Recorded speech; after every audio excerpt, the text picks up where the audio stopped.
afternoon, ladies and gentlemen. On behalf of the Trinidad and Tobago Police Service, I warmly welcome you to today's media briefing. My name is Inspector Kurt Callender, the TTPS's Public Information Officer. The purpose of this briefing is to address an area of public interest, to share public safety information, and to continue our commitment to transparency and accountability to the citizens of Trinidad and Tobago.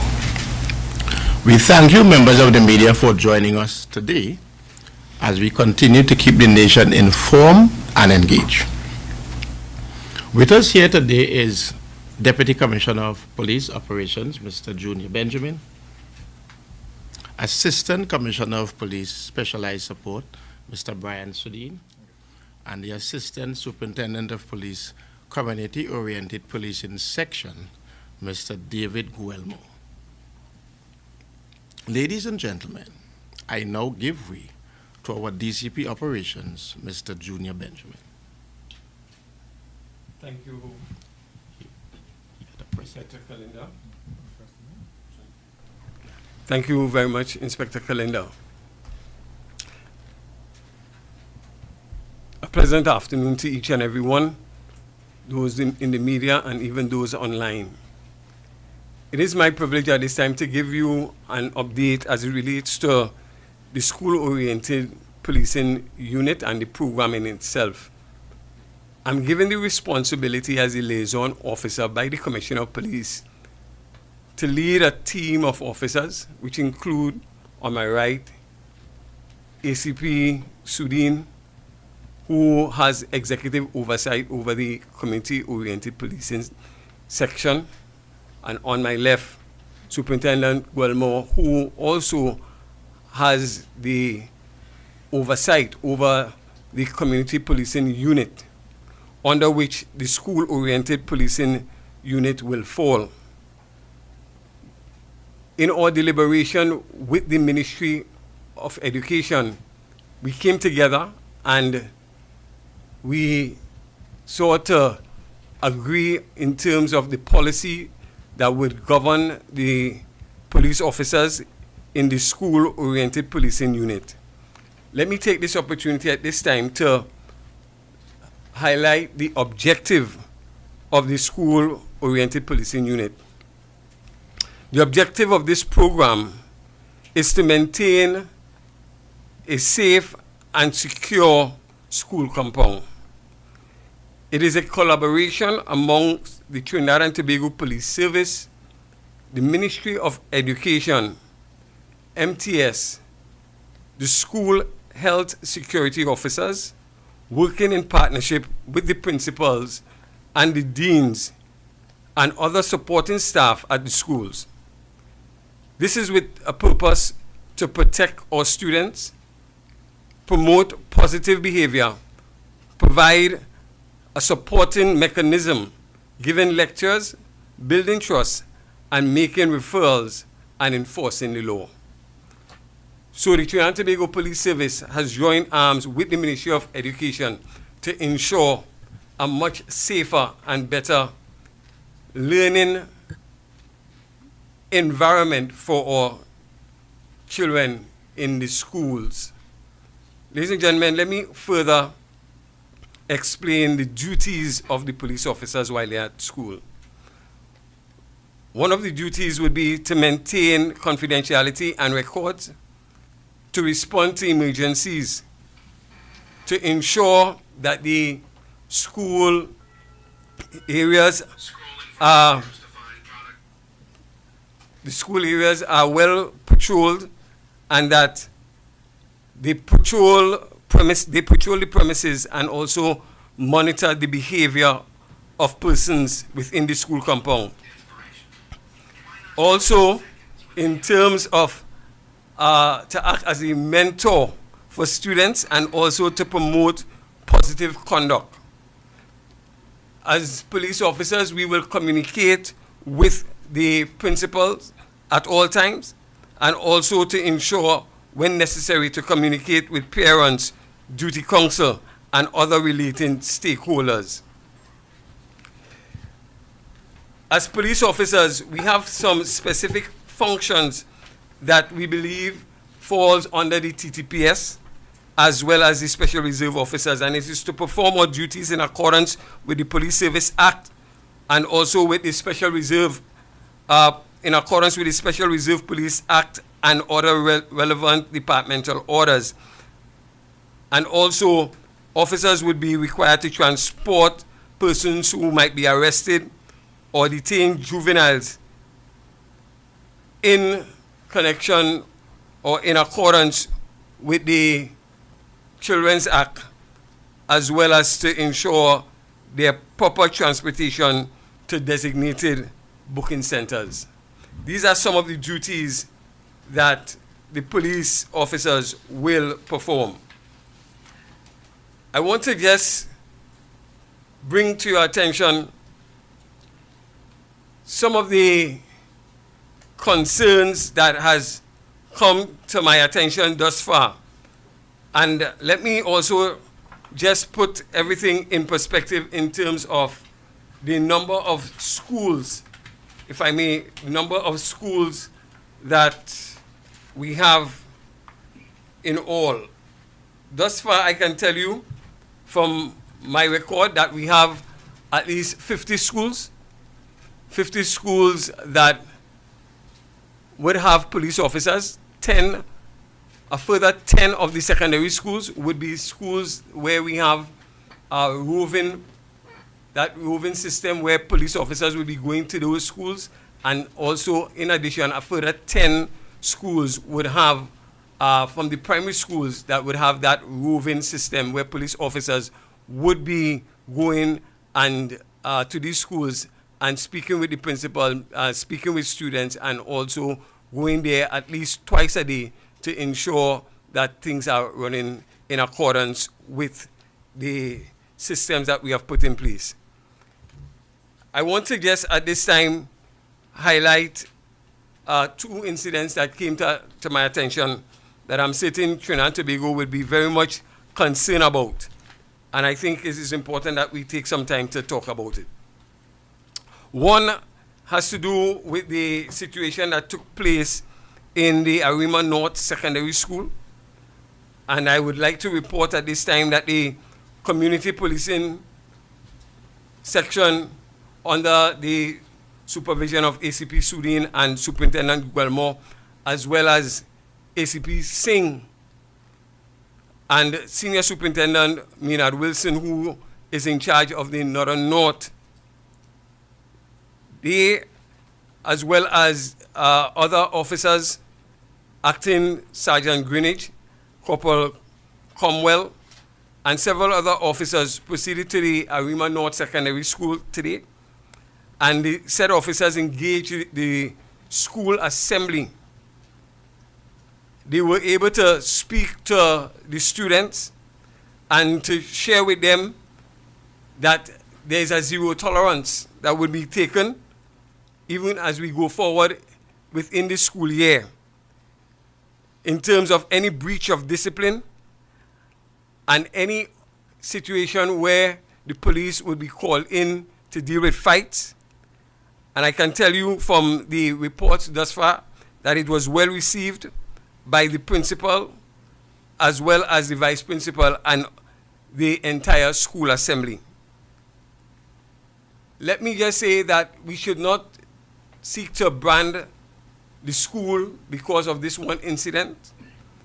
I can tell you, when we look at the record of the school, we have been ably at least informed that in the past we had students, at least 6 students from the previous year that were able to start off having been involved in situations of this nature and still came out of that school with full passes.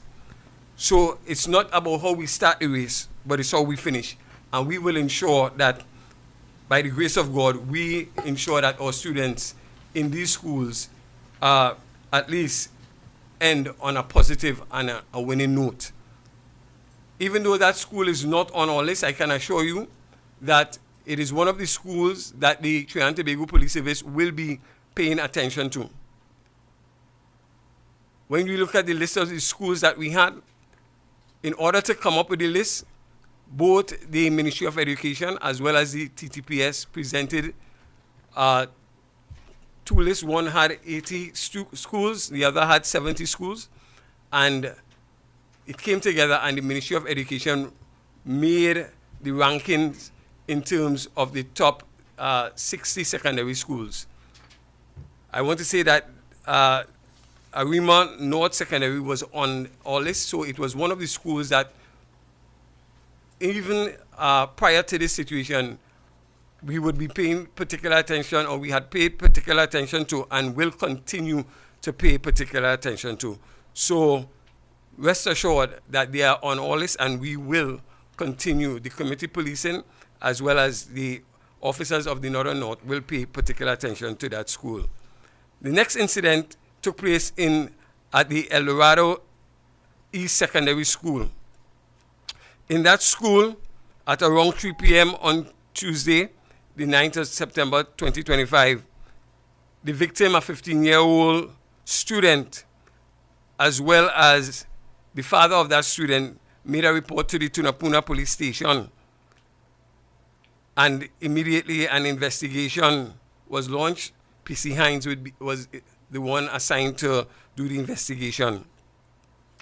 I can tell you the very facts is that the victim was outside of the school compound, and as he was awaiting transportation, it is alleged that the father of a student drove up, came out of his vehicle, and allegedly slapped the victim and went back into the vehicle with his son and drove off. Ladies and gentlemen, we are saying, based on the facts that is before us, this situation is unacceptable and will not be tolerated by the Trinidad and Tobago Police Service. The investigation will continue, and I want to tell you that we will ensure that we leave absolutely no stone unturned as we seek to ensure a level of order, a level of safety and security in our school environment, both inside the school and outside the school, so that our children could feel safe when they come, at least to the school, for learning. With that, I just want to quickly, because I know that the SOE is also a part of which I had a very significant part to play as the DCP operations. And therefore, let me just quickly just leave some stats with you in terms of where we are with the SOE. To this point today, we had at least 4,055 operations.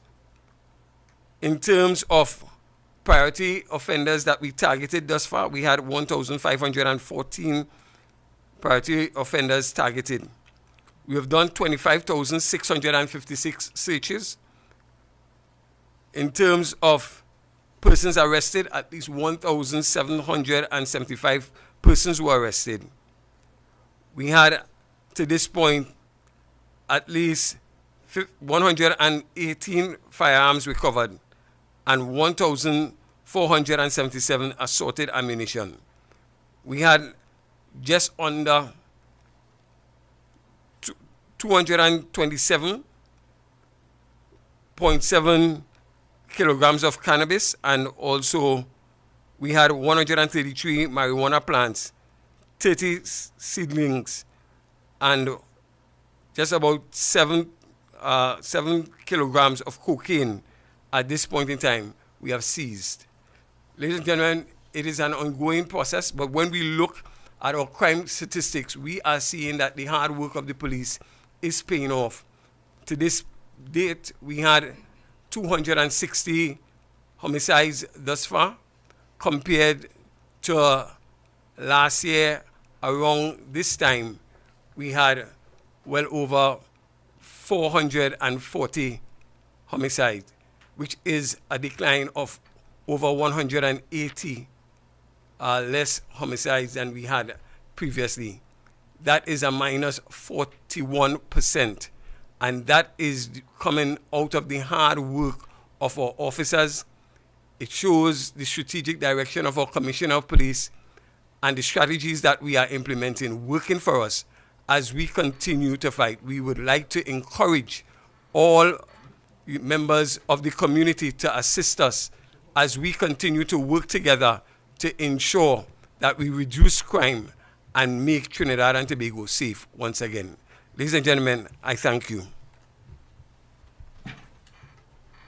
Thank you so very much, DCP Benjamin, for setting the tone and providing that overview. At this time, I now turn to Assistant Commissioner of Police Specialized Support, Mr. Brian Sweet. Thank you very much, sir.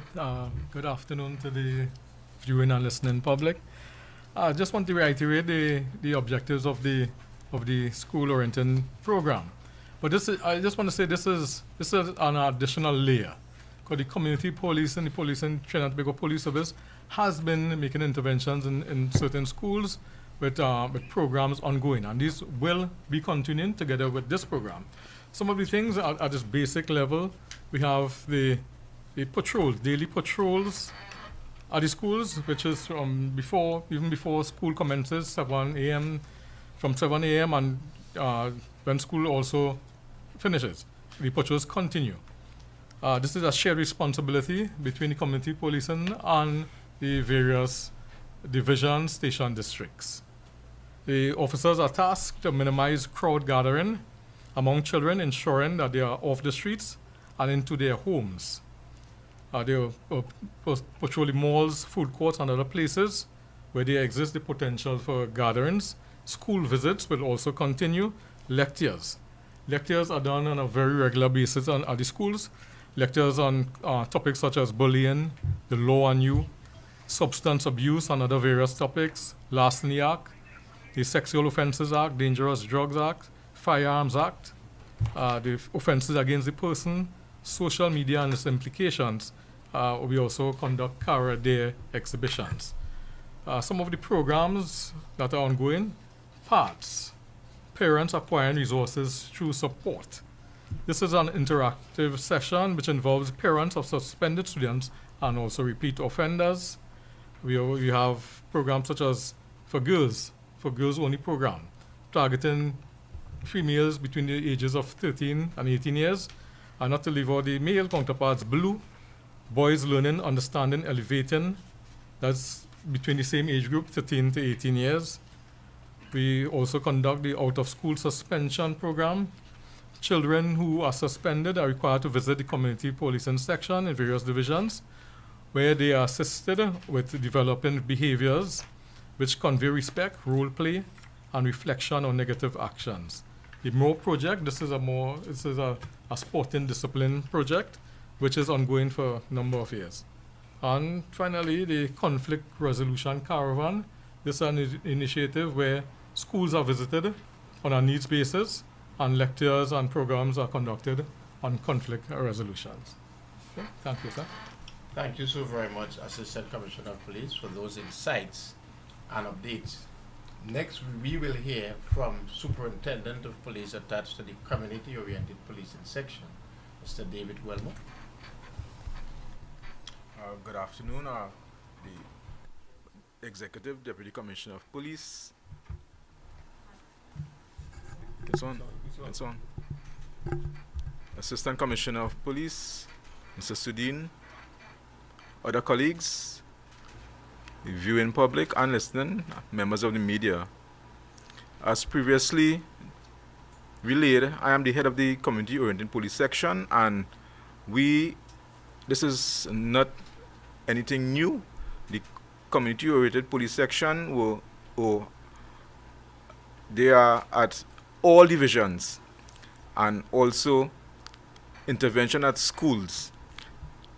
We have been embarked on several programs that are presently being undertaken at various schools in all policing divisions. I'm pleased to say the cooperation that we are getting amongst the school public, the school society, is something that is something that needs to be applauded. At these schools, peer counseling, motivational speaking, guidance, conflict resolution are of the utmost importance. And I must pledge we continue to provide this support and any other support that is needed to make our schools a safe environment. Thank you so very much, Superintendent Guelmo. We now move into the interactive segment of today's briefing. Members of the audience, this is your opportunity to seek clarification or further information. I wonder if you could kindly identify yourself and your area of responsibility. Please direct your questions to the appropriate officer. We ask that questions be kept concise so that as many questions as possible can be addressed. The floor is now open for questions, ladies and gentlemen. Good afternoon, gentlemen. Annalisa Paul, CNC3, Guardian Media.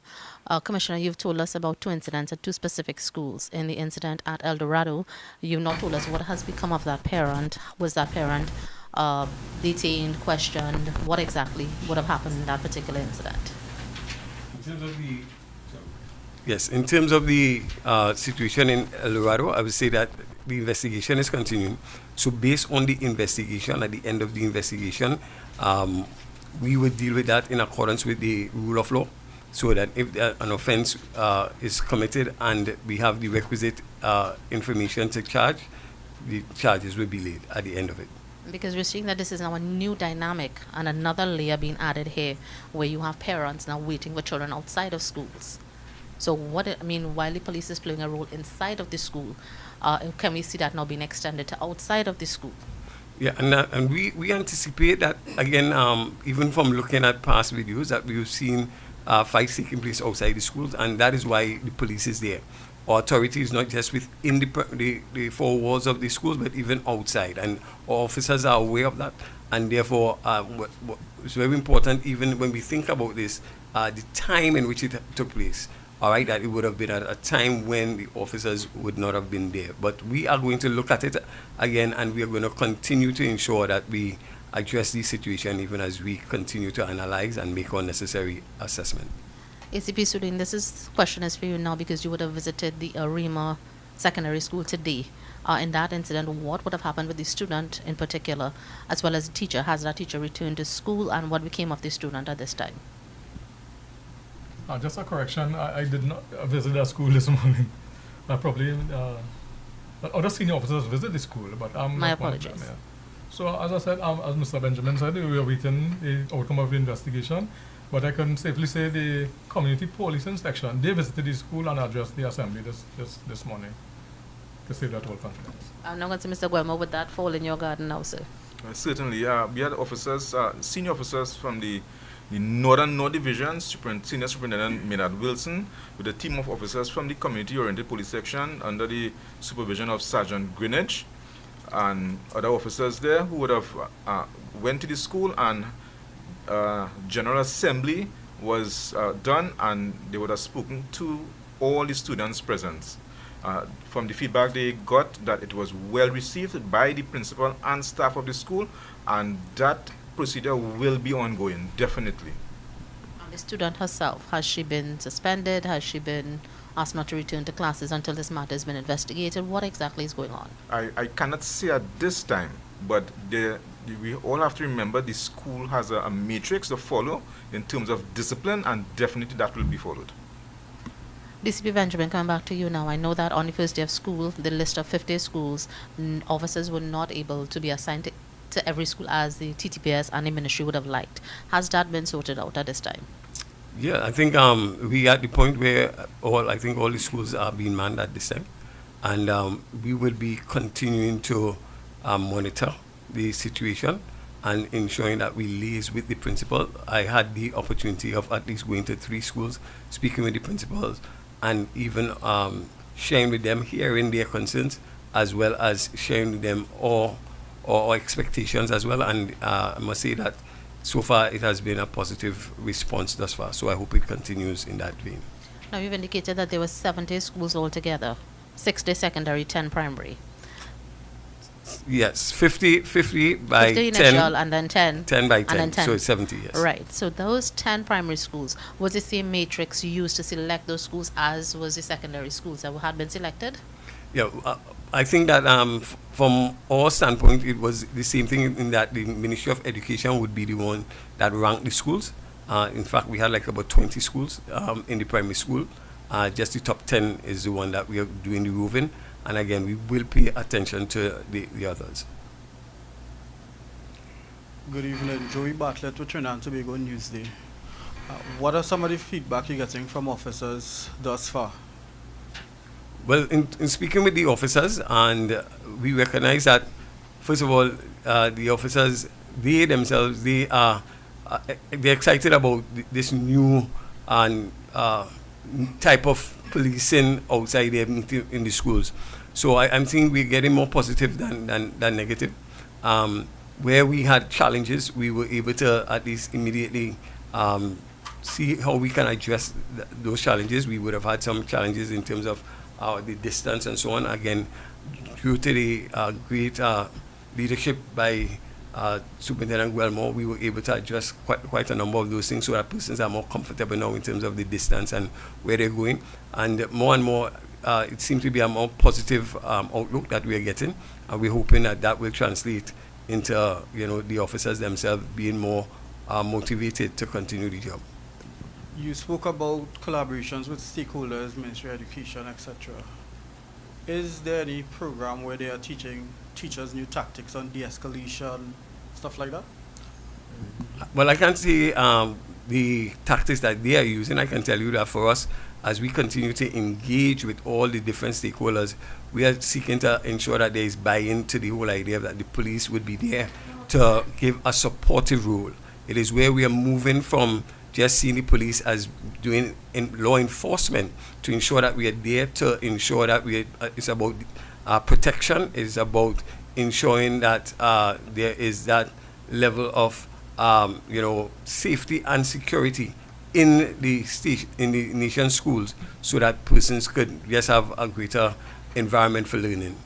Now, while we understand the focus is on the students and their behavior, we also have to keep in mind, assume the mental health of teachers and how they carry their own personal issues into the school system. So in order to deal with that in some way and not contribute to any issues with students and teachers, is there any proposal by the police to the Ministry of Education to have any specialized programs, which was my earlier question, in de-escalating situations? Because I know the focus is students, but holistically. Yeah, well, the thing about it is that when we out there and as we seek to work with the Ministry of Education, any way that we can be of assistance, we will be working together. We are there as doing a supportive role, and therefore any way that they need our assistance, we will. If we have to suggest anything, I think that we have that open communication even as we speak right now. We have a sensitization that is going on. Today at 3:30, there's another sensitization where we're meeting with the stakeholders. We have met with the principals, we have met with the deans, and so forth. So it's a holistic approach that the Ministry of Education is using to ensure that there's buy-in to this whole process. And I'm certain even as we go along there and we continue to operate in that light, we are also building that cohesive relationship in terms of what is necessary to ensure that we at least, all buy into this whole new idea of police officers in the schools. At a recent SRP passing out ceremony, where you spoke, you cautioned officers about inappropriate behavior with students. What prompted that warning, and has there been incidents or issues of that has arisen in the past?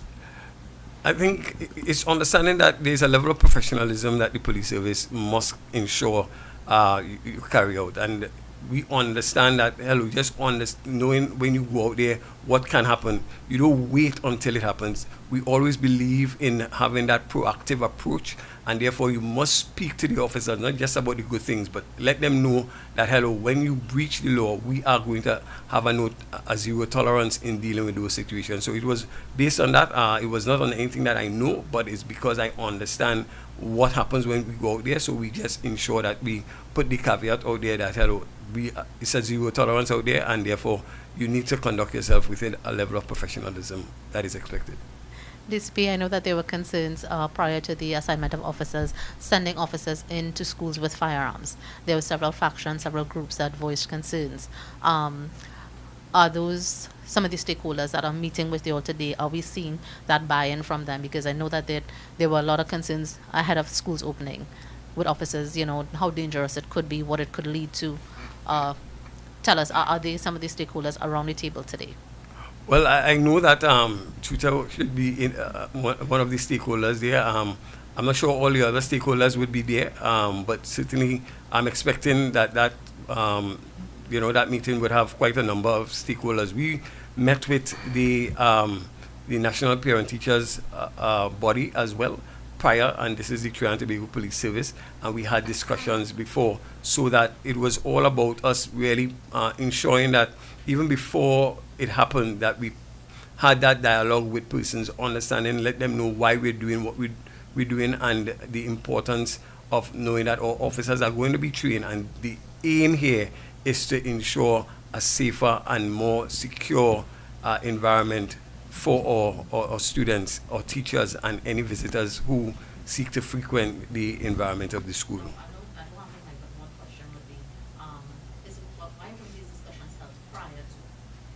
Well, as you would agree with me that this is something, as it came up, all right, and it was something that we had to deal with very quickly, and therefore the time in which it came up, we had to, first of all, get the policy guidelines first. And as we get the policy guideline, then we had to ensure that we now meet with the stakeholders. So it was really a well thought out process. And again, those things take time, but we did ensure that we go through those processes to ensure that we know exactly what we were doing and ensure that it was sound.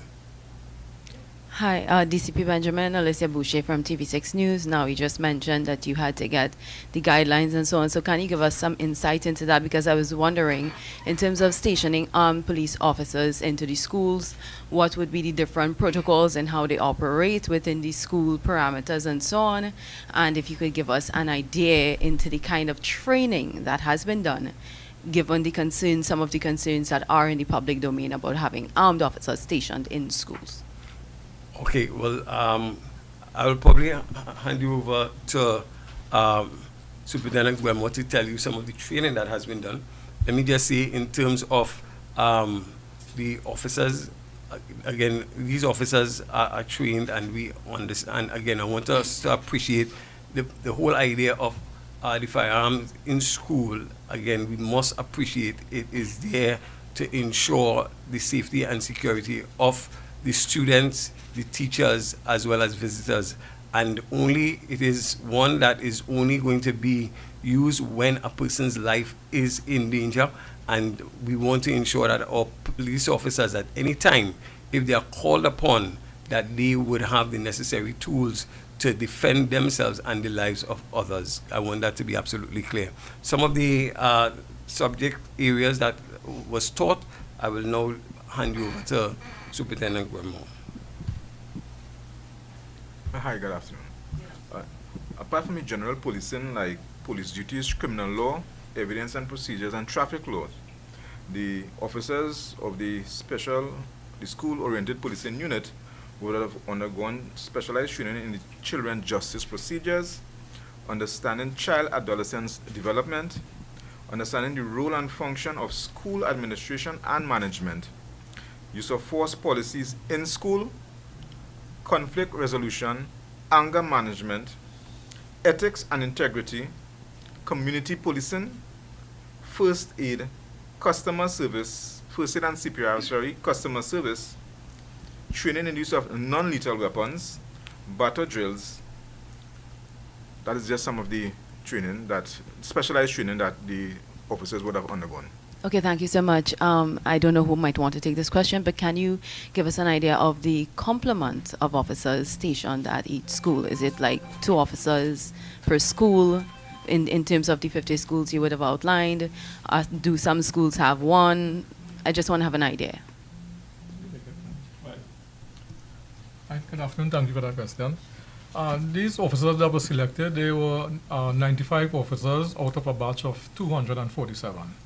So as far as practical, there are 2 officers assigned to each school. One of the officers will be one that recently passed out, well, graduated last week Friday, together with a more experienced officer that was taken to basically guide that younger officer. As far as also possible, we have mixed gender in most of these schools. And just for further clarity, you mentioned the 10 primary schools where there are roving officers. Is that together with officers stationed in the school and the roving, or those schools where there are the roving officers, they don't have any police officers stationed in the school itself? Correct. Where there are roving patrols, there were no officers actually stationed at these schools. But also, even when there are officers stationed, there will be patrols to give support to those officers assigned there. DCP, I just wanted to get some further insight. In terms of the SOE operations, you would have mentioned something like, and I don't want to, I think it was 1,775 people arrested, if I'm not mistaken, during the SOE operations. Would you be able to tell us how many of these people have been charged, how many have been released? Just give us a little more insight into that figure, if you don't mind. Right. I don't have the numbers in terms of how much has been charged. I can tell you in terms of persons that were detained in relation to detention orders, we have at least 61 persons.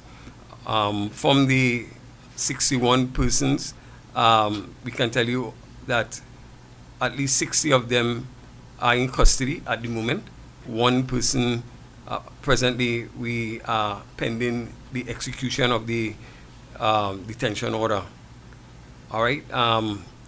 I can say to this point that we have at least 45 persons remaining outstanding in terms of those that we have detention orders for. So that's where we are in terms of the detention orders. Most of the persons that has been arrested, my understanding, at least the majority were charged. I don't have the exact numbers at this time, but I can get that for you.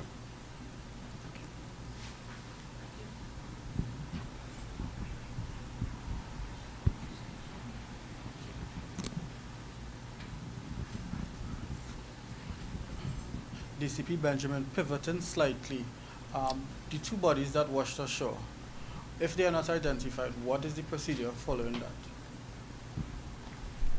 Well, I can just say that there is a protocol that we would normally observe where if a body is not identified, it goes to the forensic.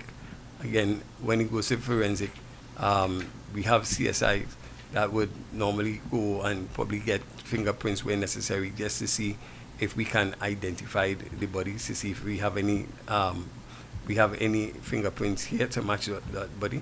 And where we don't, we then it stays there until we can find some form of identification of those bodies. How long does it stay there? Is it an indefinite stay? I can't say. Again, from my experience is that it stays there until some level of recognition is done. I cannot say how long that could be. And I get a final question from me, pivoting once again. Homeland Security Minister Roger Alexander, after the police passing out service, made comments directed to the executive team of the TTPS. The executive team about supporting the current commissioner of police and saying if you don't resign, essentially, as well as saying that the job has been filled. Is there disharmony in the executive team and how many members are there in the team? I don't know if you see the love that is around here. Really, I tell you, there's an awesome love around, even today, our executive meeting. I mean, it was amazing to see the togetherness that we share. And again, we take everything instructively. And I think that is about getting us focused. We will remain focused and we will continue to do our jobs without fear of favor, malice, or ill will. And we will support our commissioner 150%, 250. Our commissioner doing a tremendous job, and we're in there together. Before you ask the question, unfortunately, your question would have to be the final question because we are running out of time. I know someone across here was asking. DCP, so regarding that same warning that was issued, the morale, because they've been it went out in the public domain, and a lot of officers as well as members of the public would have voiced their own opinion in terms of dirty laundry being aired. Has that at all impacted, or do you think it would impact the morale of the officers? I don't know if you see my spirit. We are upheld. The Trinidad and Tobago Police Service. We are professionals, and again, we appreciate, that there is constructive criticism. There are areas that we need to improve on. We are not perfect, and therefore we continue to take everything in stride. But the morale of the officers it is as high as it can be.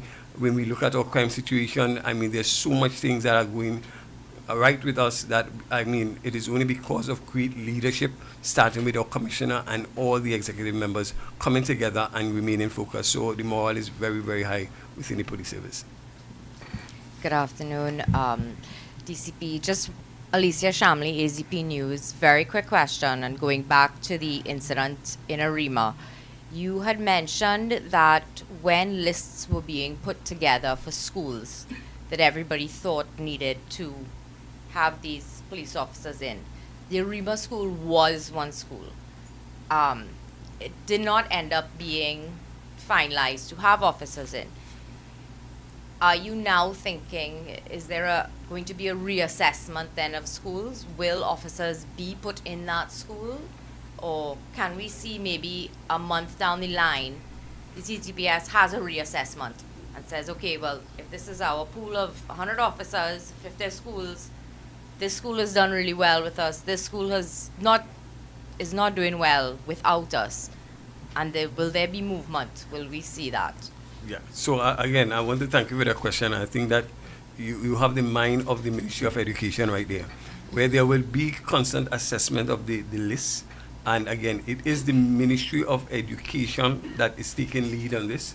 The Trinidad and Tobago Police Service, we are there as a support, and I want to be absolutely clear, so we do not make the decisions as to the schools.